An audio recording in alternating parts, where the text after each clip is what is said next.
தமிழ் படிக்க வரல, ஒரு வரியில ஒத்துக்க வேண்டிய விஷயம் அது.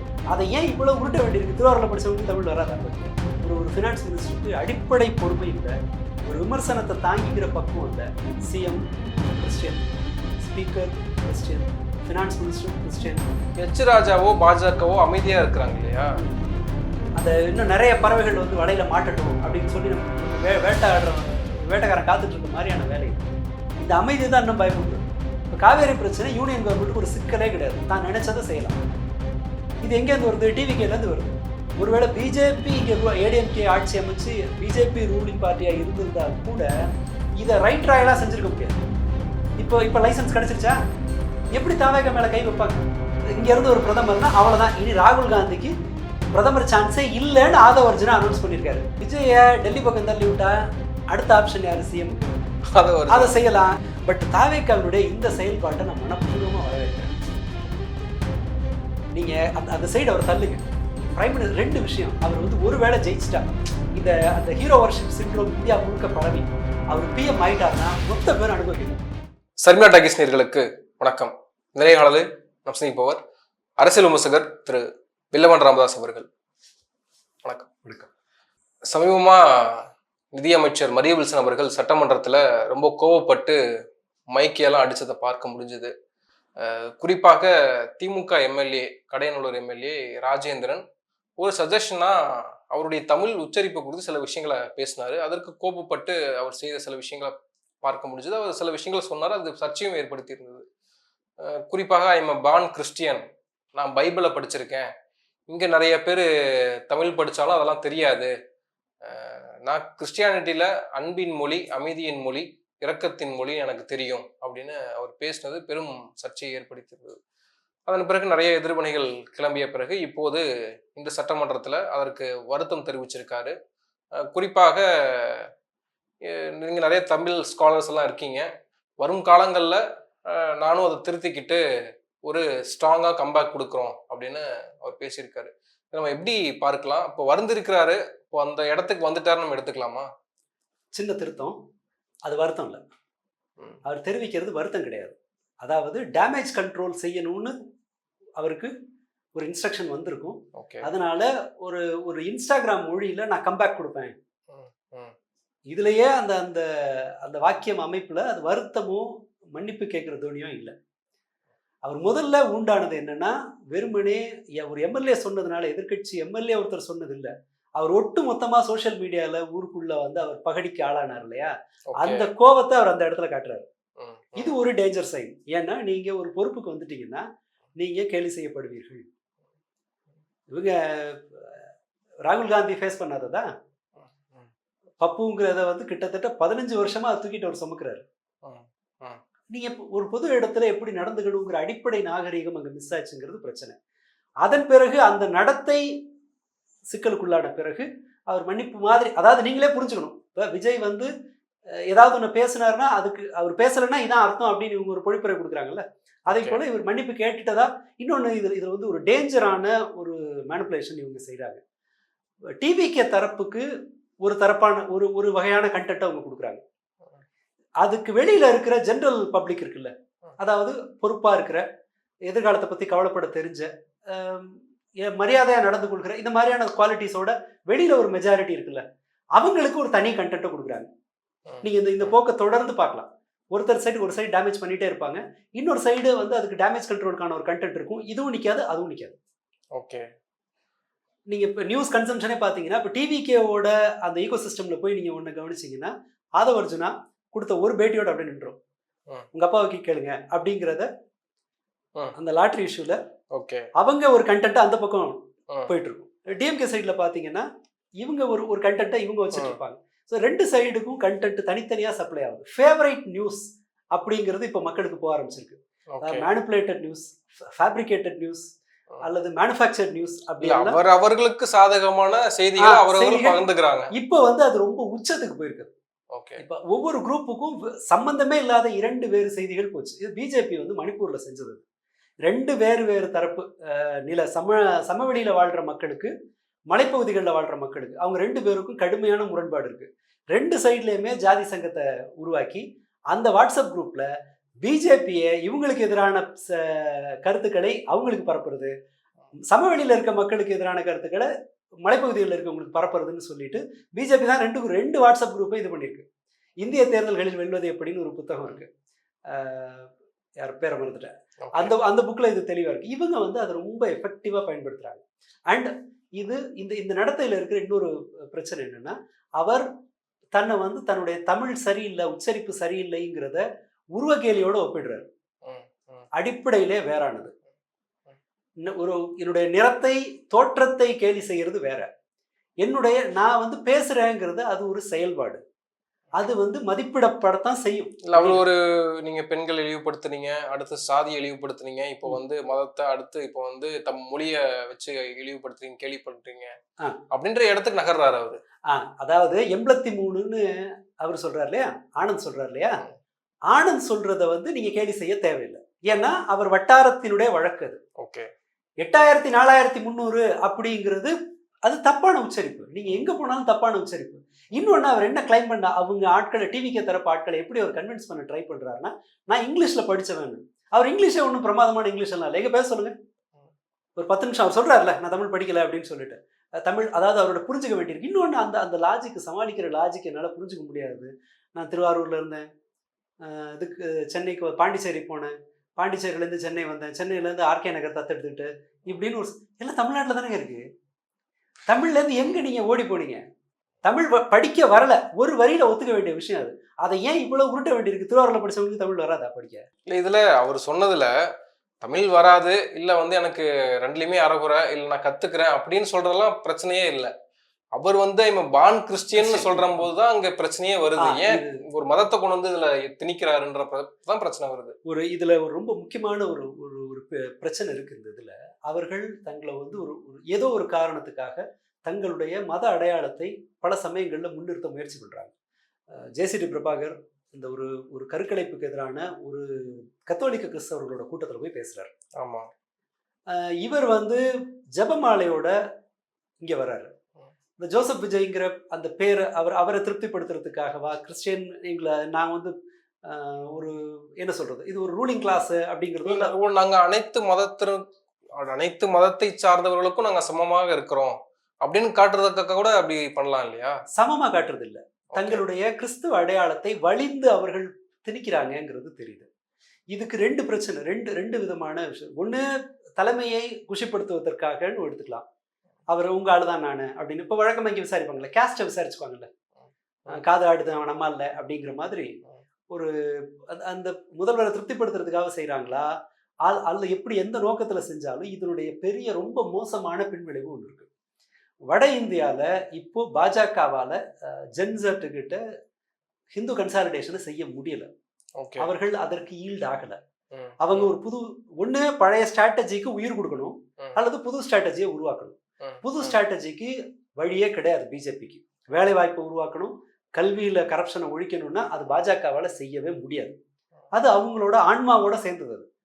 அது எல்லாருக்கும் கல்வி கிடைச்சிடக்கூடாதுங்கிறது தானே அவங்களோட கோர் ஐடியாலஜி. அதுதான் சுத்தி வளைச்சு. அதுதான் 94,000 ஸ்கூல்ஸ் மூடி இருக்காங்க கடந்த 10 வருஷத்துல இந்தியா முழுக்க. ஸோ இப்படி இருக்கும்போது அவர்கள் பழைய ஸ்ட்ராட்டஜிக்கு உயிர் கொடுக்கறதுக்கான ஒரு வாய்ப்புக்காக காத்திருக்காங்க. ஏற்கனவே நான் ஓரளவு இதாக இருந்த கவனிச்ச போது, நார்த் இந்தியாவில் இருக்கிறவங்களுக்கு, பெங்களூர்ல இருந்தபோது அவங்களுக்கு வர்ற இன்புட்லாம் எப்படி இருக்குன்னா, தென்னிந்தியாவில் கிறிஸ்டியானிட்டி வேகமாக அரசாங்கத்தை கைப்பற்றுது. ஏகே ஆண்டனி சிஎம் இருந்தாரு, இங்கே வந்து ராஜசேகர ரெட்டி சிஎம் இருந்தாரு. காங்கிரஸ் வந்து ஒரு கிறிஸ்டியனால ஆளப்படுகிற ஒரு கட்சி. அது அவங்க போப்பாண்டவரை போய் பார்க்குறவங்க, அவங்க இட்டாலிக்காரங்க. இவங்களை வந்து வளர விட்டீங்கன்னா இவர்கள் கிறிஸ்துவத்துக்கு இந்த நாட்டை கொடுத்துருவாங்க. என்ஜிஓஸ் எல்லாம் அதுக்காக தான் வேலை செய்கிறாங்க. இந்த ஃபாரின் ஃபண்டு ஃபுல்லாகவே மதமாற்றத்துக்காக தரப்படுதுன்னு சொல்லிட்டு ஒரு ரொம்ப பெரிய மத வெறுப்பு ஃபேக்ட்ரிஸ் வட இந்தியாவில் செயல்படுது. இப்படி ஒரு சூழல் இருக்கும்போது தமிழ்நாட்டில், அதாவது வட இந்தியாவில் பொதுவான ஒரு வெறுப்பு இருக்கிற, தமிழ்நாட்டு மேலே ஒரு இது இருக்கு இல்லையா, இவங்க நமக்கு எதிரானவங்க, நம்ம மொழிக்கு எதிரானவங்கிற ஒரு எண்ணம் இருக்குல்ல. இப்போ தமிழ்நாட்டோட அரசாங்கத்தை பாஜகவோட ஈகோசிஸ்டம் எப்படியெல்லாம் பயன்படுத்தும்னு கொஞ்சம் யோசிங்க. CM Christian, speaker Christian, finance minister Christian, ஆதவர்ஜுனாவை அவங்க எப்படி புரிஞ்சுப்பாங்க, மார்டின் ஃபேமிலியோட ஒரு ஆளுன்னு புரிஞ்சுப்பாங்க. ஸோ ஒரு கிறிஸ்டியன் மெஜாரிட்டி, நான் உங்களுக்கு சொன்னேன்ல, அப்ப சொன்னோம்ல, இப்ப நடந்துச்சு பாத்தீங்களான்னு சொல்லி பிரச்சாரம் பண்றாங்களா இல்லையான்னு பாருங்க. இது சர்வ நிச்சயமா. ஆனா இப்ப வரைக்குமே பாஜக ஒரு அமைதியை தானே கடைபிடிக்கிறாங்க. அது ஆமா, வேலை வரும்போது அதை பயன்படுத்துவாங்க. இன்னைக்கு யூஸ் பண்ணி தீர்ந்து போச்சுன்னா, இப்பதான் சமூகம் வந்து ஸ்டாக் மார்க்கெட் மாதிரி ஆயிடுச்சு. ஒரு பிரச்சனைக்காக ஒரு வாட்டி தான் ரியாக்ட் பண்ணுவாங்க, ரெண்டாவது வாட்டி ரியாக்ட் பண்ணவே மாட்டாங்க. அப்போ இவங்க சேர்த்து வைக்கிறாங்க. இது எவ்வளவு நாள் கழிச்சு வரும்னா, நீங்க இந்த சங்கி மெக்கானிசம் வந்து ரொம்ப ரொம்ப என்ன சொல்றது, ரொம்ப கவனமா, ரொம்ப லாங் டேர்ம்ல பிளான் பண்ணி செயல்படுறோம். ஓகே. நீங்க வேற ஒன்றும் இல்லை. முதல்ல என்ன ஆகும்னா, ஒரு ஆளு இதுக்கு லெட்டர் எழுதுவான், தினமலருக்கு லெட்டர் எழுதுவான். தினமலர்ல அது ஒரு இதாக வரும், செய்தியாக வரும். தினமலர்ல ஒரு லெட்டராக வரும். அதன் பிறகு அந்த லெட்டரை வந்து ஒரு நியூஸ் கார்டாக போடுவாங்க. அந்த நியூஸ் கார்டு அதுக்கப்புறமா வந்து ஒரு டிபேட்ல பேசுற ஒருத்தர் என்ன பண்ணுவார்னா, அதை ஒரு செய்தியா பேசுவார். அது ஒரு நியூஸா உற்பத்தி ஆயிடும். அது ஒருத்தரோட அபிப்பிராயமா இருக்கும். அது வந்து 2-3 தரம் மாற்றும் போது, இந்த கூலிப்படைக்கெல்லாம் பணத்தை எப்படி அனுப்புவாங்கன்னா, ஒரே ஆள் டைரக்டா கொடுக்க மாட்டாங்க. மெட்ராஸ்ல இருந்து நீங்க சவுத்துக்கு ஒரு கூலிப்படைக்கு அனுப்பணும்னு சொன்னா, இவங்க வந்து ஒரு 5-6 பேருக்கு கை மாற்றி விடுவாங்க பணத்தை. ஏன்னா விசாரணையின் போது மாட்ட முடியாது, பணம் கொடுத்தவன் சிக்கிறதுக்கான வாய்ப்பு குறைவு. இங்கேயும் நியூஸும் என்ன பண்ணுவாங்கன்னா, ஒரு 5-6 கை மாற்றுவாங்க. இப்படி மாறி போய் கடைசியா அது எப்படி போய் டெலிவரி ஆகும்னா, இப்போ வர்றாருல விஜய் சிஎம் பிஎம் ஆக போறாருன்னு ஒரு நியூஸை கிளப்புறாங்க இல்லையா, அதை போல சவுத் இந்தியாவை கிறிஸ்டியன்ஸ் கைப்பற்றிட்டாங்க அப்படின்னு ஒரு செய்தியா உருவாக்குறதுக்காக கிரவுண்ட் வேலை இவங்க செய்யற மாதிரி தெரியுது எனக்கு. அதற்கான சப்ளையை கொடுக்குற மாதிரி. அதனாலதான் பிஜேபி ரொம்ப சைலண்டா அதை அலோவ் பண்ணுது. நிச்சயமா இதை பயன்படுத்துவாங்க. ஏன்னா பாஜகவுக்கு 29ங்கிறது வாழ்வாசாவா போராட்டம்.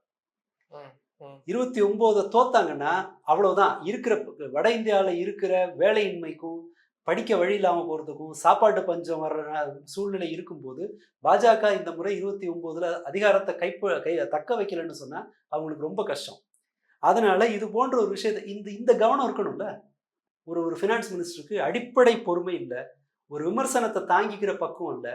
சாட்டை துறமுருகன்னு சொன்னா ஒரு ட்வீட்டை போட்டு தொலை வேண்டியதானே. சாட்டை மேல கோபம் இருந்துச்சுன்னா. இன்னொன்று, எது விமர்சனம் எது கேலின்னு உங்களால் டிஃப்ரென்ஷியேட் பண்ண தெரியலன்னா, நீங்க 8.5 கோடி மக்கள் இருக்கிற ஒரு மாநிலத்தை ரூல் பண்றீங்க. ஒரு அசாத்திய பொறுமை தேவைப்படுகிற ஒரு இடம் அது. இது அதுக்கு தானே சட்டம் பண்றோம். இல்லாட்டி உங்க கட்சி ஆபீஸை நடத்திட்டு போயிடலாமே. இந்த விமர்சனத்தை தாங்க முடியாத ஒருத்தர் இனி வரப்போற கடினமான அடுத்த 4 ஆண்டுகளை எப்படி அவங்க சமாளிப்பாங்க? இப்போ நம்ம கடந்த காலங்களில் திமுகவினுடைய இந்து அறநிலைத்துறை அமைச்சர் சேகர் பாபு அவர்கள் வந்து ஒரு கூட்டத்தில் அல்லேலூயா அப்படின்னு அவர் சொன்னதுக்காக, அந்த சொன்ன நாள் முதல் ஆட்சியில் இருக்கிற வரைக்கும் எச் ராஜா முதல் கொண்டு எல்லாருமே அல்லேலூயா பாபு அல்லேலூயா பாபுன்னு பிரச்சாரம் பண்ணாங்க, படமே எடுத்தாங்க. அந்த அளவுக்கு ரொம்ப தீவிரமா இருந்தது.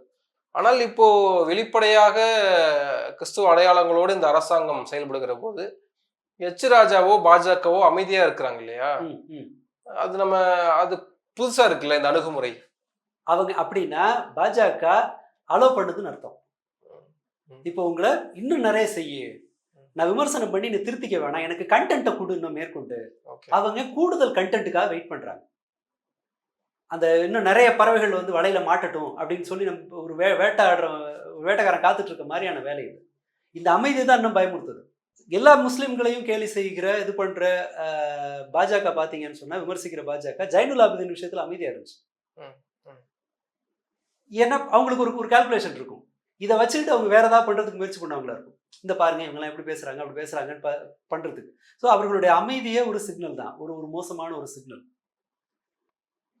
இந்த பொறுப்பு ஏன் வரல? அதாவது கிறிஸ்துவ அடையாளத்தோடு இருக்கிறதுலாம் தப்பே கிடையாது. அதை பத்தி எதுவுமே அது விமர்சனத்துக்குரியதே இல்லை. ஆனால் இது வந்து ஒரு கிறிஸ்டியன் கவர்மெண்ட்டுங்கிற மாதிரியான ஒரு ஃபோக்கஸை பண்றது இருக்குல்ல. ஆனா இன்னொரு பக்கம் வேளாண் பட்ஜெட்டை கொண்டு போய் திருப்பதி ஏழுமலையான் கோயில்ல வச்சு பிரார்த்தனை பண்றாங்க.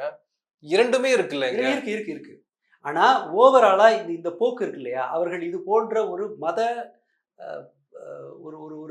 ஒரு கிறிஸ்டியன் ரூல் பண்ற கவர்மெண்ட்டுங்கிற மாதிரியான ஒரு தோற்றத்தை அவர்கள் எங்கேயுமே நிப்பாட்ட விரும்பலைங்கிறது பிரச்சனை.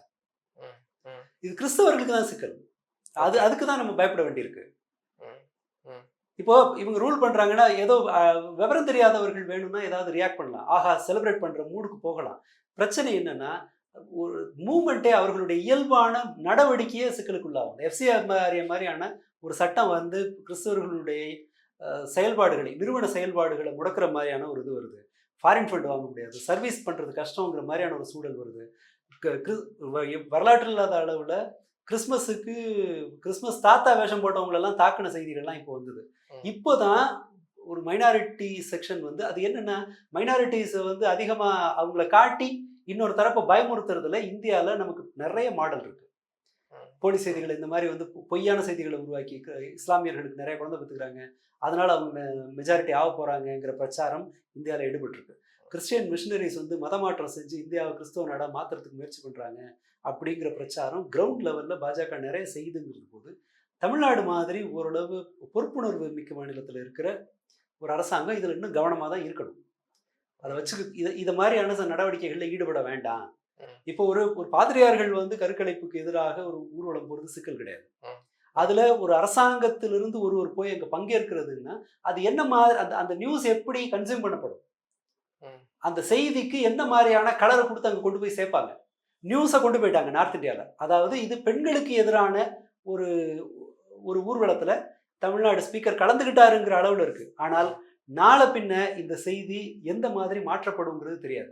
அவங்களுக்கு ஒரு ஸ்பார்க் மட்டும் போதும். அதை வச்சுக்கிட்டு ஒட்டுமொத்த ஊருக்கும் வேறொரு செய்தி அவங்களால ஃபேப்ரிகேட் பண்ணி அனுப்ப முடியும். இந்தியாவில் கடவுள் நம்பிக்கையோட பொருத்தி பார்க்க முடியாதா? பாஜகவுக்கு ஓகே, ஒரு கடவுள் நம்பிக்கை உள்ள ஒரு அரசு பொறுப்பேற்று இருக்கு, ஏன்னா அவங்களுக்கு வந்து பெரியாரையும் ஏத்துக்கிறோம், ஆனா நாங்க வந்து ஏத்திசம் பேச மாட்டோம் அப்படின்னு சொல்றாங்க. அப்போ அது வரைக்கும் பாஜக ஓகேன்னு நினைக்குதுன்னு எடுத்துக்க முடியாதா? இல்ல, பாஜக இதை வந்து அனுமதிக்குதுன்னா இல்ல இல்ல இல்ல அவங்க தனக்கு தேவைப்பட்டா மட்டும்தான் ஒரு விஷயத்தை அனுமதிப்பாங்க. தனக்கு பிரயோஜனம் இருக்குன்னா மட்டும்தான் அவர்கள் ஒரு விஷயத்தை அனுமதிப்பாங்க. அவங்க வரலாற்றுல வேறு நடந்ததே கிடையாது. அவங்க சாதாரணமா ஒரு மற்ற மத ஒரு கோயில் பணத்துல கல்லூரி கட்டக்கூடாதுன்னு அவங்க, ஸ்கூல் கட்டக்கூடாதுன்றவங்க. அவங்க ஏன் ஸ்கூல்னா எல்லாரும் வந்துருவான், வாத்தியார் யார் வேலை பார்த்தா என்ன, ஆனா ஹிந்து அறநிலையத்துறை ஸ்கூல்ல வந்து ஹிந்துக்கள் தான் வேலை பார்க்கணுங்கிற இதை வந்து அவங்க தானே செக் பண்றாங்க. இது பாஜக வந்து எப்போதும், ஏன்னா அவங்களோட ஃபியூயலே மாற்று மத வெறுப்பு தான். ஆனா ஒருவேளை தவைக்கு அண்டர் எஸ்டிமேட் பண்றாங்களோ? பாஜக தமிழ்நாட்டிலேயே இல்ல. இப்போ இந்து நலத்துறை அமைச்சர் ரமேஷ் கூட சொல்லியிருந்தாரு, பாஜக எங்க இருக்குது அவங்கள பார்த்து பயப்படுறதுக்கு அப்படின்னு கேட்டிருந்தாரு. அந்த மாதிரி எடுத்துக்கிறாங்களோ? அப்படி இல்ல, பாஜகவை அண்டர் எஸ்டிமேட் பண்ணாங்கன்னா எதிர்க்கிறதுக்கு அவங்க கவலைப்படக்கூடாது. நீ தமிழ்நாட்டில் எதிர்க்க வேணாம், இந்த ஊர்ல எதிர்க்க வேணாம், யூனியன் கவர்மெண்டோட ஸ்கீம்ஸ் அதுக்கு எதிராக உங்களுடைய எதிர்வினை என்ன? இந்த 2 ஸ்கீம்ல 15,000 கோடி ரூபா போச்சு. பாஜக ஒன்றும் எங்களுக்கு ஒன்றும் பயம் இல்லைன்னு சொன்னா அதை எதிர்த்துல பேசியிருக்கணும். எந்த ஒரு விஷயத்திலையும் பாஜகவை இவங்க உறுதி. இன்னொன்னு, கொள்கை அடிப்படையில் கொள்கை இல்லாதவர்கள் ஒரு மூஞ்சை மட்டும் வச்சுட்டு பாலிடிக்ஸ் பண்ண வர்றவங்களுக்கு பாஜகவை எதிர்க்கவே முடியாது, அவங்க எதிர்க்கவும் மாட்டாங்க. இது ரொம்ப பேசிக்கான ஒன்று. இந்த மாதிரி அரசியல் பண்ணின யாரும் பாஜகவை எதிர்த்ததே கிடையாது. இவரோட ரோல் மாடல் அங்க இருக்கார்ல, ஆந்திரால இருக்கார்ல நடிகர் பவன் கல்யாண் இருக்கார் இல்லையா, அவரோ அல்லது வேறு யாருமோ இந்த மாதிரி வந்து சும்மா மூஞ்சி பாலிடிக்ஸை மட்டும் நம்பி அரசியல் நடத்துபவர்கள் யாரும் பாஜகவை எதிர்த்ததே கிடையாது. பாஜகவை எதிர்க்கிறதுங்கிறதுக்கு வந்து உங்களுக்கு 2 சைட்லையும் தலைமையில அதற்கான ஐடியாலஜிக்கல் ஸ்ட்ரென்த் இருக்கணும். தலைமை அதுல இருந்து டீவியேட் ஆகி போனா அதை எதிர்த்து கேட்கிற பண்புள்ள தொண்டர்கள் இருக்கணும். இது ஒண்ணு ரெண்டு மாடு வண்டியில போற மாதிரி தான். ஒன்னு டிவியேட் ஆச்சுன்னா இன்னொன்னு அட்ஜஸ்ட் பண்ணும். அந்த மாதிரியான ஒண்ணு. இவங்க கிட்ட அந்த மாதிரி ஒரு பேஸே கிடையாது. அண்ட் 2வது, இங்க இருக்கிற முக்கியமான தலைவர்கள், இந்த கட்சியில நடத்துற முக்கியமான தலைவர்கள் யாருக்கும் ஹிந்துத்துவ எதிர்ப்பு அப்படிங்கிறது அவங்களோட மூளையிலே கிடையாது. அருண்ராஜ் கிட்டத்தட்ட பாஜகவினுடைய எல்லா ஸ்கீம்ஸையும் எக்ஸப்ட் அது வெளிப்படையா தெரிஞ்சதில்லை, அந்த இஸ்லாமிய வெறுப்புங்கிறது அவருடைய பேச்சில் வெளிப்பட்டதில்லை தவிர அவரோட பாலிசிஸ் எல்லாமே, அவர் நம்புறது எல்லாமே பாஜகவோட சிங்க் ஆகும். வேறு எந்த ஐஏஎஸ் அதிகாரிக்கு இவ்வளவு விரைவா அது கொடுத்துருக்கு? பிஜேபிக்கு வர்ற ஐஏஎஸ் அதிகாரிகள் மட்டும்தான் வேலையிலேருந்து வெளியில வர்றாங்கன்னு சொன்னா ஒரு நாள்ல அப்ரூவல் கிடைச்சிருக்கு. காங்கிரஸுக்கு போற மற்ற கட்சிகளுக்கு போற ஐஏஎஸ் ஆபீசர் அவங்க வேலையை ராஜினாமா பண்ணாங்கன்னா சாமானியத்துல ரெசிக்னேஷன் அக்செப்ட் பண்ண மாட்டாங்க. எல்லாம் கலந்த கலவையா தான் தாவைக்கா இருக்கு, வேற எதுவுமே கலக்கல. எங்க காட்டுங்க. இல்ல ஒரு ஆர்எஸ்எஸ் காரரும் இப்போ நிர்மல்குமாரே வந்து அமைச்சரா இருக்காரு இல்லையா? ஆமா. இல்ல ஆனந்துக்கு, புசி ஆனந்துக்கு என்ன என்ன என்ன என்ன ஐடியாலஜி இருக்குன்னு நினைக்கிறீங்க? கிடையாது. வேறு யாருமே அங்க கிடையாது. ஒரே ஒருத்தர் தான் பாஜகவுக்கு எதிராக பேசுறதுக்கு பயிற்சி பெற்றவர், பேசுற எண்ணத்துல இருக்கிறவர். யாரு? நாஞ்சல் சம்பத். அவர் என்ன பண்ணிருக்காங்க, நீ வைகோவை மட்டும் திட்டிக்க, பாஜக பக்கம் வந்துடாதுன்னு தானே சொல்லியிருக்காங்க. இது இப்பதான் பேசுறாரு பாருங்க. பாஜகவை அவர் வாயில பிளாஸ்டர் போட்டு தான் உட்கார வச்சிருக்காங்க. அவர் பாஜக எதிர்க்கிறதுல ஸ்டாப் பண்ணியிருக்காங்க. ஆதவ அர்ஜுனா எனக்கு தெரிஞ்சு பாஜகவை ஒரு கொள்கை அளவில் எதிர்த்து நான் பார்த்ததே கிடையாது. இப்போ முன்பு பேசியிருந்திருக்கலாம். ஆனால் தாவேகாவுக்கு வந்த பிறகு அவர் பாஜகவை டச் பண்றதே இல்லை. மேபி அவங்களுக்கு ஃபேமிலி ரீசன்ஸ் இருக்கலாம். ஏன்னா அவங்களோட குடும்பத்தின் மேல எக்கச்சக்க வழக்குகள் இருக்கு. அதை சமாளிக்கிறதுங்கிறதுலாம் ஒரு பெரிய டாஸ்க் அது. அதனால அவர் பேசல. இங்க திமுகவில் நம்மளால 100 பேரை சொல்ல முடியும் லீடர்ஸ்ன்னு சொல்லிட்டு. பாஜகவை கொள்கை ரீதியாக எதிர்த்து பேசிக்கிட்டு இருக்கிற வரலாறு கொண்ட பேசுவாங்கன்னு சொல்ற ஆராசாவை சொல்லலாம், கனிமொழியை சொல்லலாம், நீங்க பொன்முடியில இருந்து எல்லாரையும் எடுங்க.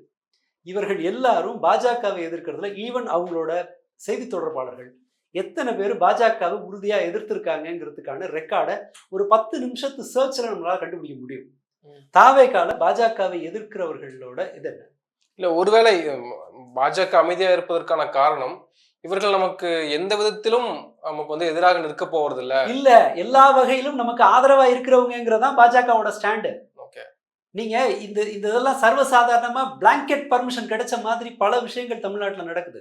டிஎம்கே இருந்ததுன்னா நடக்காது. ஏடிஎம்கே இருந்தா கூட தயங்கி செய்ய வேண்டிய வேலைகளை தாவேகா இருக்கும்போது ரொம்ப சுலபமா அவங்க செய்யறாங்க. இல்ல நீங்க இப்ப வர்ற செய்தி என்ன செய்யறாங்கன்னு நினைக்கிறீங்க? பிரைவேடைசேஷன், அக்ரஸிவ் பிரைவேடைசேஷன் நடக்குது. அது பாஜகவோட பாலிசி. எல்லாத்துலயும் அந்த பப்ளிக் பிரைவேட் பார்ட்னர்ஷிப் தான் வரப்போகுது. சிம்பிள், ஒரு எல்லா மாவட்டங்களையும் ஒரு ஹாஸ்டல் கட்ட போறோம்னு இருக்காங்க. அதுக்கு டோட்டல் ஒதுக்கீடு 3000 கோடி. இப்போதைக்கு ஏதோ 600 கோடி என்னமோ ஒதுக்குறாங்க. இது பப்ளிக் பிரைவேட் பார்ட்னர்ஷிப்ல இதை பண்ண போறோன்றாங்க. எலக்ட்ரிசிட்டியில பப்ளிக் பிரைவேட் பார்ட்னர்ஷிப் அவங்க இது எல்லாத்துலயும் கனகராஜ் சொல்லியிருக்காரு. டீட்டெயிலா வாங்கணும்னா அவரோட வீடியோ போய் பார்த்தா தெரியும். அவர் ரொம்ப தெளிவா இந்த பட்ஜெட் வந்து முழுக்க இது ஒரு பிரைவேடைசேஷன் நோக்கி நகருது அப்படிங்கறது அவர் எக்ஸ்போஸ் பண்ணியிருக்காரு. இது பாஜகவுக்கு ஒண்ணு.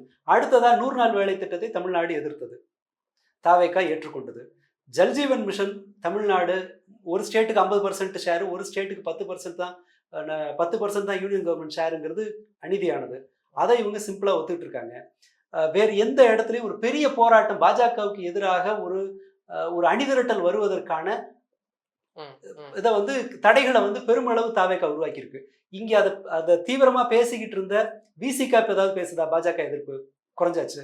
கம்யூனிஸ்டுகள் ஜென்ரலாவே அவங்க வந்து அரசை எதிர்த்து பேச முடியாத ஒரு நிலைமை, அரசை கொஞ்சம் சப்போர்ட் பண்ண வேண்டிய நிலைமையில இருக்காங்க, அல்லது எதிர்த்து பேச முடியாத நிலைமையில இருக்காங்க. இந்த பாஜகவுக்கு எதிரான சக்திகளை பிரிச்சதுலையும் பாஜக தான் செய்ய விரும்புகிற பாலிசிஸை எக்ஸிக்யூட் பண்ணதுலையும் தாவேகா தான் அவங்களுக்கு ஒரு பெரிய ஷீல்டா இருந்திருக்கு. தாவேகாவை வைத்துக்கொண்டு தமிழ்நாட்டில் எல்லாமே செய்யலாங்கிற ஒரு நிலைமைக்கு வந்தாச்சு. இது ஒரு பிகினிங் தான். அந்த வெஸ்ட் பெங்கால்ல வந்தே மாதரம் பாடப்படலை. பாஜக நேரடியா ஆட்சியில் இருக்கிற மேற்கு வங்காளத்துல பதவி பிரமாணத்துல, முதல்வர் பதவி பிரமாணத்துல வந்தே மாதரம் பாடப்படலை. தமிழ்நாட்டில் பாடப்படுது. அவங்க ஏன் தாவேகாவை கை வைக்கணும்? இது கம்மி. 3 மாசத்துல இதெல்லாம் ரொம்ப குறைவு.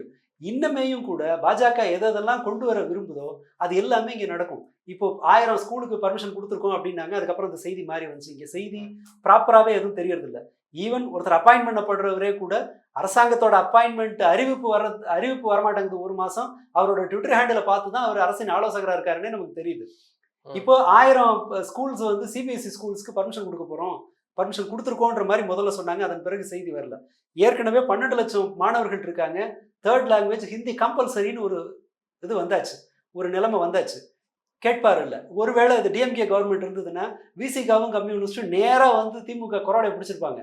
என்ன இப்படி ஒரு அறிவிப்பு வந்திருக்கு, குறைஞ்சபட்சம் இதற்கு எதிராக ஒரு சட்ட போராட்டம் நடத்தியிருக்கணும், ஒரு போராட்டம், ஒரு அறிவிப்பு அப்படின்னு சொல்லி ஏதோ ஒரு மூவ்மெண்ட் நடந்திருக்கும். இந்த சிபிஎஸ்இ இஷ்யூக்கு ஒன்றுமே வரல. தமிழ்நாட்டு மாணவர்கள் 12 லட்சம் பேர் இன்னைய நிலைமைக்கு 3வது மொழியை படிச்சாகணுங்கிற நிலைமைக்கு வந்துட்டாங்க. இதை மாதிரி சின்னதாக நம்ம எடுத்து டேபிளில் வச்சோம்னா 10 விஷயம் இவ்வளவு 3 மாசத்துக்குள்ள நடந்திருக்கும். தொழிற்சாலைகள் வெளியில போகுது, கேட்பாருல்ல. இந்த இங்க இருக்கிற இன்வெஸ்ட்மெண்ட் எல்லாம் வெளியில போறது இருக்கு இல்லையா? மேகதாடு விவகாரம், திடீர்னு காவேரி பிரச்சனை தமிழ்நாடு முழுக்க பேசப்படுதுக்கு. இப்போ மேகதாது விவகாரங்கிறது 2028 கர்நாடகாவில் பாஜக ஆட்சிக்கு வர்றதுக்கான ஒரு ட்ரம்ப் கார்டு. அவங்க அதற்கான கிளியரன்ஸை யூனியன் கவர்மெண்ட்ல பண்ணிட்டாங்கன்னா அதை வச்சுக்கிட்டு இந்த பாரு நாங்கள் தான் ஒரு மேகதாட்டுக்கு நாங்கள் தான் இதை அப்ரூவலை கொண்டு வந்தோம்னு பிஜேபி 28 கிளைம் பண்ணோம். இது பிஜேபியோட ஸ்டாண்டு. இப்போ என்னாச்சு? காவேரிக்கு எதிராக தமிழ்நாட்டில் அப்போதான் ஒரு பொது மக்களோட கவனம் திரும்புகிற மாதிரி இருந்துச்சு. திடீர்னு இவங்க குறுக்க பூந்து உதயநிதி அரஸ்ட்னு போய் அதை டிவியேட் பண்ணி அதன் பிறகு வந்து டீலிமிட்டேஷன், இது வரைக்கும் அவங்களோட பரிசீலனையில் அது டீலிமிட்டேஷன். தாவேக்கா டீலிமிட்டேஷனை ஒரு பிரச்சனை, இது இன்னைக்கு நடந்தது, அது இது 2 வருஷத்து பிரச்சனை. அது தாவேக்கா முன்பு டெக்ஸ்டில் சொல்லியிருக்காங்க, இது வந்து தேவையில்லாதது, இப்போ அவசியம் இல்லாத ஒரு பிரச்சனைன்னு தாவேக்கா அதிகாரப்பூர்வமாக குறிப்பிட்ட வரலாறு உண்டு. திடீர்னு தூங்கி எந்திரிச்சு வந்து ஞானம் பெற்ற மாதிரி டபக்குன்னு வந்து குதிக்கிறாங்க. டீலிமிட்டேஷன், ஐயோ தமிழ்நாட்டினுடைய உரிமை, அது இதுன்னு பேசுறாங்க. இது ஸ்ட்ரேஞ்சா தெரியலையா? இதுல காவேரி பிரச்சனை ஒன்றும் இல்லாமல் போச்சு. 10 மாவட்டங்களோட உயிர் அது. இப்போ அந்த தண்ணி வந்துச்சுன்னா தான் உங்களுக்கு 10 மாவட்டங்களுக்கு 10 மாவட்டங்களோட விவசாயம் இருக்கும். விவசாயத்தை சார்ந்து தமிழ்நாட்டில் 40% மாணவங்க இருக்காங்க. இந்த பெல்ட்டில் தான் பெரும்பான்மையோர் இருக்காங்க. தமிழ்நாட்டில் இதெல்லாம் வேறு தஞ்சாவூர் டெல்டா பகுதிகளில் வேறு தொழிற்சாலைகள் நீங்கள் வைக்க முடியாது, முழுக்க விவசாயம் சார்ந்தது. இன்னமும் அது குறித்து நிவாரண பேச்சு வரல. எல்லா பேச்சையும் இந்த டீலிமிட்டேஷன் இஷ்யூ இது பண்ணிடுச்சு. ஒருவேளை காவேரி பிரச்சனை பெருசாக இருந்ததுன்னா, அது தொடர்ந்து தமிழ்நாட்டில் ஒரு போராட்டமாக இருந்ததுன்னா என்ன இருக்கும்? நம்ம 2 விஷயத்துக்கு யூனியன் கவர்மெண்ட்டை நெருக்கியிருப்போம். ஒன்று, மேகதாட்டுக்கு அனுமதி கொடுக்காத அப்படிங்கிறத நம்ம யூனியன் கவர்மெண்ட்டுக்கு ப்ரெஷர் போட்டிருப்போம். 2வது, எங்களோட கூலி விவசாயிகளுக்கு நிவாரணம் கிடையாது, அவங்களுக்கு இந்த போகம் போயாச்சு, குருவை இல்லை, குருவை காலி ஆயிடுச்சு, இப்போ குருவை இதுக்கு பருவத்துக்கான நிவாரணத்தை எனக்கு கொடுங்க அப்படின்னு ஒரு அழுத்தம் சென்ட்ரல் கவர்மெண்ட்டை நோக்கி போயிருக்கும். இப்போ அவங்களுக்கு அது வந்து ரொம்ப ரொம்ப ஃப்ரீ ஆயிடுச்சு. இப்போ காவேரி பிரச்சனை யூனியன் கவர்மெண்ட்டுக்கு ஒரு சிக்கலே கிடையாது, தான் நினைச்சதை செய்யலாம். இது எங்கேருந்து வருது? டிவிகேலேருந்து வருது. ஒருவேளை பிஜேபி இங்கே ஏடிஎம்கே ஆட்சி அமைச்சு பிஜேபி ரூலிங் பார்ட்டியாக இருந்திருந்தால் கூட இதை ரைட் ராயலாக செஞ்சிருக்க முடியாது. இப்போ லைசன்ஸ் கிடைச்சிருச்சா? எப்படி தாவேகா மேலே கை வைப்பாங்க? ஓகே, இது நாம நினைச்சதை விட மோசம். இதுல இன்னொரு கான்ட்ராஸ்டும் இருக்கு இல்லையா? இன்னைக்கு வந்து தென்னகத்திலிருந்து ஒரு பிஎம் உருவாகணும், குறிப்பா தமிழ்நாட்டில இருந்து ஏன் ஒரு பிஎம் உருவாகணும்னு பேசுகிற போது ஆதவர்ஜனா பேசுறாரு, டிவிகே எம்எல்ஏக்கள் எல்லாருமே பெஞ்சை தட்டுறாங்க. அப்படின்றப்போ அந்த உணர்வு அவர்களுக்கு இருக்கு இல்லையா? விஜய் பிஎம் ஆகணும் அப்படின்றதா அதனுடைய சாராம்சம். அப்போ அந்த எண்ணம் இருக்கிற போது அது பாஜகவுக்கு எதிரான நிலைப்பாடு தானே, அது காங்கிரஸ்க்கு எதிரான நிலைப்பாடு தானே அந்த எண்ணம் இருக்கிறது. அது எப்படி நம்ம பார்க்கறது? அப்போ இல்ல, எனக்கு இதுல வேற சில இதெல்லாம் இருக்கு, வேறு சில கோளாறான கணிப்பெல்லாம் வருது, அனுமானங்கள்லாம் எனக்கு வருது. விஜய டெல்லி பக்கம் தள்ளி விட்டா அடுத்த ஆப்ஷன் யாரு சிஎம்க்கு? அதை செய்யலாம். ஏன்னா அவர் இருக்கார்ல, பெரிய இன்வெஸ்ட்மெண்ட் இருக்கு, அவருக்கு ஒரு பெரிய நெட்வொர்க் இருக்கு, இவர் தான் வரல, இவர் அதுக்கு ஒன்று இவரை பிடிச்சி தள்ளி விடலாம். இன்னொன்று பிளான் பி, ஒருவேளை விஜயை கிளப்பி விட்டா யூனியன் கவர்மெண்ட் அவரை டார்கெட் பண்ணி டார்ச்சர் கொடுத்தாங்கன்னா, விஜய்க்கு டார்ச்சர் கொடுத்தாங்கன்னா அதோட பெனிஃபிஷரி யாரு? ஓகே, ப்ராபபிளி நான் வந்து எனக்கு தாவேக்காவை ஏன் எதுலையுமே உன்னால் ஆதரிக்க முடியலையா அப்படின்னு பல சமயங்கள் எனக்கு கேட்டிருக்காங்க. நானும் கஷ்டப்பட்டேன், எனக்கு உன்னை கண்டுபிடிக்க வரல. மேபி ஏதாவது எங்கேயாவது மூலையில் இருக்கலாம், எனக்கு அதை கண்டுபிடிக்க வரல. பட் தாவேக்காவினுடைய இந்த செயல்பாட்டை நான் மனப்பூர்வமாக வரவேற்கிறேன். நீங்கள் அந்த சைடு அவர் தள்ளுங்க. நீங்கள் பிரைம் மினிஸ்டர் 2 விஷயம், அவர் வந்து ஒரு வேளை ஜெயிச்சிட்டா, அந்த ஹீரோ வர்ஷிப் சிண்ட்ரோம் இந்தியா முழுக்க பரவி அவர் பிஎம் ஆயிட்டார்னா மொத்த பேர் அனுபவிக்கட்டும்.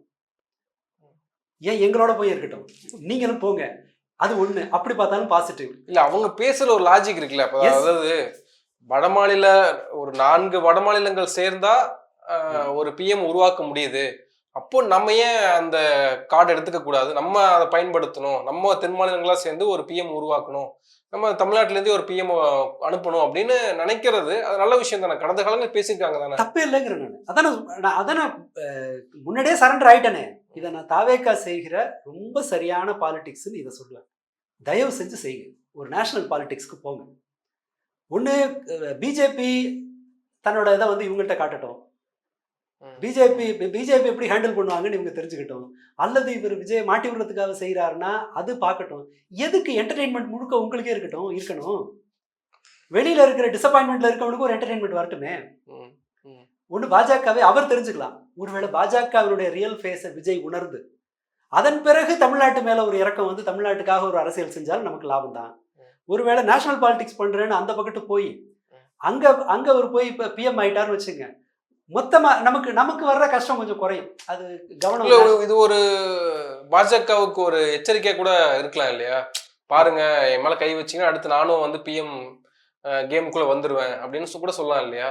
கேட்க நல்லா தான் இருக்கு. அவங்க அப்படி பாஜகவோட அப்படி சண்டையிடுவாங்கன்னு நான் நம்பல. பட் இந்த உசுப்பேத்துற வேலை ஏதோ ஒரு வகையில் ஒரு ஒரு ஒரு 2 பேருக்கும் ஒரு சண்டை உருவாக்குச்சுன்னா நல்லதுதான். இவரை இழுத்து விடுறாங்க. அதை இந்த டீ குடிக்கிற ஜோக் இருக்கு இல்லையா, 7 போயிட்டு இருந்தவங்களை கூப்பிட்டு வடிவேலு மல்லாக்கு வந்து கிட்டத்தட்ட அதை தான் ஆதவ் செய்கிறாரு. பட் அது நல்லது. எல்லாமே கெட்ட விஷயமா நடக்கும்போது இது பார்க்கறதுக்கு எனக்கு கொஞ்சம் சீரியஸா இந்த செய்தியை பார்த்தோன்னே அப்பாடா,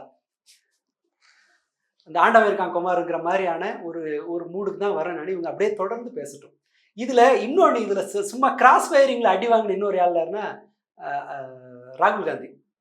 அவர் சும்மா கிடந்து ஆதரவு கேட்கறதுக்கு முன்னாடியே ஓடோடி வந்து ஆதரவு கொடுத்து இவருக்கு ஓவர் பூஸ்ட் அப் எல்லாம் பண்ணி இவர் சொன்னாருங்கிறதுக்காக டீலிமிட்டேஷன் நோ டீலிமிட்டேஷன் மாத்தி காங்கிரஸ் பேசி இப்ப அவர் காங்கிரஸ் அப்ப நார்த்ல என்ன பண்ண போறாங்கன்னு பாருங்க. ஏற்கனவே ராகுல் காந்திக்கு ஒரு மாற்றம் தான் சிஜேபி உருவானாங்க. இப்ப மறுபடியும் விஜய் அதாவது எனக்கு தெரிஞ்சு டிஎம்கே மட்டும்தான் ராகுல் காந்தியை வந்து ரொம்ப அதீதமாக நம்பி அவருக்கு வந்து உச்சகட்ட மரியாதை கொடுத்து ஓவரா செல்லம் கொஞ்சது டிஎம்கே தான். மற்ற எல்லாரும் பட் டிஎம்கேவை தான் அவங்க ஒரு மாதிரி அவமரியாதையா அனுப்புனாங்கன்னு சொல்றது. ஏன்னா இப்ப தமிழ்நாடு காங்கிரஸே கூட விஜயை சப்போர்ட் பண்றதுல தான் முதல்ல நிக்கிறாங்க. இப்போ வரைக்கும் அவர் வந்து ராகுல் காந்திக்கு உரிய மரியாதை கொடுக்கல. இந்த பிரச்சனையெல்லாம் அவங்க வந்து காங்கிரஸ் பொருட்படுத்தின மாதிரியே தெரியல. ஒரு பரிதாபத்துக்குரிய இந்திய தலைவர் ஒருத்தர் இருப்பாருன்னா ராகுல் காந்தி தான். ஏன்னா சீரியஸா அவரோட நடத்தையில ரொம்ப முக்கியமான பிரச்சனைகள் குறித்து அவர் பேசினாரு. ரொம்ப சாதாரண மக்களோட இன்ட்ராக்ட் பண்ற பல்வேறு ஒரு ப்ராக்ரஸிவான குணம் இருக்கிற நபர். ஆனா அவரை ரொம்ப இழுத்து தெருவில் விட்டது யாருன்னா காங்கிரஸ்ல இருக்க ஆளுங்க தான், தென் பிஜேபி. இப்போவும் என்ன ஆயிருக்கு, விஜயை நாங்க பிஎம் ஆக்க போறோம் இன்டெரக்டா சொல்லியிருக்காங்க. இங்க இருந்து ஒரு பிரதமர்னா அவ்வளவுதான், இனி ராகுல் காந்திக்கு பிரதமர் சான்ஸே இல்லைன்னு ஆதவ் அர்ஜுனா அனௌன்ஸ் பண்ணியிருக்காரு. மோடிக்கு எதிரான ஸ்டேட்மெண்ட்டா அது ரெண்டாவது. ஃபர்ஸ்ட் வந்து அது வந்து டிஸ்கவுண்ட் பண்றது யாருன்னா, யாரை ஆட்டத்துல இருந்து தூக்கி எறியுதுன்னா ராகுல் காந்தி. பரிதாபத்துக்குரிய ஒரு நிலைமை தான். இந்த சேர்க்கை இவ்வளவு மோசமா இருக்கும்னு தெரியல எனக்கு. அது பாஜக தான் எப்பவும் தனக்கு கூட சேர்றவங்களை வந்து காலி பண்ணும். நீங்க பாஜகவோட ஒரு மாநில கட்சி சேருன்னு வச்சுக்கோங்களேன், அது வந்து நாசமா போயிடும் அதுக்கப்புறம் அடுத்த 2 தேர்தலில். பட் டிவிக்கே ஒரு புது ஸ்கிரிப்ட் இது பண்றாங்க.